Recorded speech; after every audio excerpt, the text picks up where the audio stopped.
PayPal account வந்து recover பண்றத பத்தி தான் இந்த வீடியோல டீடைலா வந்து பார்க்க போறோம். வீடியோ ஃபுல்லா பாத்தீங்கன்னா எப்படி வந்து பேபால் அக்கௌண்ட்டை ரெக்கவர் பண்ணி எடுக்கிறது அப்படின்றதுக்கான ப்ராசஸ் நீங்க வந்து தெரிஞ்சுக்கலாம்.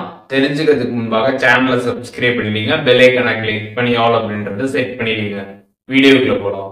பேபால் அக்கௌண்ட் ரெக்கவர் பண்றது பத்தி தான் பார்க்க போறோம். நீங்க ஃபர்ஸ்ட் பேபால் ஆப் வந்து ஓபன் பண்ணிடுங்க. ஓபன் பண்ணிட்டு கீழே லாகின் அப்படின்ற ஒரு ஆப்ஷன் இருக்கும். அந்த ஆப்ஷன் கிளிக் பண்ணிட்டு அதுல வந்து மெயில் ஐடி வந்து கேட்டிருப்பாங்க. பேபால் அக்கௌண்ட் கிரியேட் பண்றப்ப நீங்க என்ன மெயில் ஐடி கொடுத்தீங்களோ அதை நீங்க வந்து என்டர் பண்ணணும். அப்படி இந்த மெயில் ஐடி தெரியலனா நீங்க லிங்க் பண்ண ஃபோன் நம்பரை கூட வந்து என்டர் பண்ணிக்கலாம். இப்போ வந்துட்டு உங்களுக்கு பாஸ்வேர்ட் தெரிஞ்சுன்னா நீங்க பாஸ்வேர்டு என்டர் பண்ணிட்டு டைரக்டா வந்து லாகின் பண்ணிடலாம்.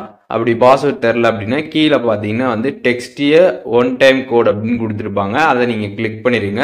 கிளிக் பண்ணதுமே பார்த்தீங்கன்னா கோடு வந்து சென்ட் பண்ணுவாங்க. பேபாலில் நீங்கள் லிங்க் பண்ணிருக்கக்கூடிய மொபைல் நம்பருக்கு பார்த்தீங்கன்னா கோடு வந்து வரும். அந்த கோடை பார்த்து நீங்கள் வந்து என்ட்ரு பண்ணிடுங்க. ஒன்ஸ் நீங்கள் என்ட்ரு பண்ணதுமே பார்த்தீங்கன்னா உங்களோட பேபால் அக்கௌண்ட் பார்த்தீங்கன்னா சக்ஸஸ்ஃபுல்லாக பார்த்தீங்கன்னா வந்து லாகின் ஆகிடும். இப்போ நீங்கள் வந்து பேமெண்ட்லாம் பண்ணி யூஸ் பண்ண ஸ்டார்ட் பண்ணிடலாம். ஸோ இப்போ இந்த வீடியோ மூலியமாக பேபால் அக்கௌண்ட்டை எப்படி வந்து ரெக்கவர் பண்ணி எடுக்கிறது அப்படின்றதுக்கான ப்ராசஸ் வந்து தெரிஞ்சிருப்பீங்க. இதில் எதுவும் டவுட் இருந்துச்சுன்னா உங்களுக்கு கண்டிப்பாக கமெண்ட்ஸில் மென்ஷன் பண்ணுங்கள். நான் எல்லாருக்குமே ரிப்ளை பண்ணுறேன். அண்ட் வேறு என்ன கண்டென்ட் நம்ம சேனலில் வந்து போஸ்ட் பண்ண நினைக்கிறீங்களோ அதை பற்றி கமெண்ட்ஸில் ஷேர் பண்ணுங்கள். அதற்கான வீடியோஸுமே சீக்கிரமாகவே நம்மளோட சேனலில் வரும்.